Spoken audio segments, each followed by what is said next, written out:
In this video, I want to show you a quick tip which I came across the other day, and it's in relation to theming. So let's say you have this theme here and you're not happy with it. The obvious way to find the new themes is to go to your extensions and look up for themes here just by typing in theme or a certain keyword or so on. But the other way, which is a new feature I believe, is to go into your settings here and go into color theme. And instead of picking one of the themes that you've already installed, is to go to the browse additional color themes. And what this will do is it will show you themes that are kind of related, or themes that you can preview without installing. So in here, if you go next, it will show you what these themes will look like without having to install them.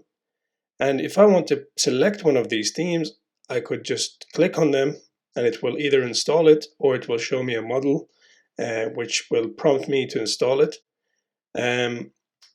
Obviously, as you can see, it will show you a limited list of themes. There is no next or anything like that. Sorry, it's this one here. So what you can do here as well, you can search for a certain theme. So let's say I want to search for dark, and it will search for themes that are dark. And in here, I could again do the same thing. And yeah, it will make things faster for you because you'll preview these themes before installing them, which gives you a taste of what they would look like on your VS Code. So I hope you enjoyed this quick tip, and I'll see you again in the next video.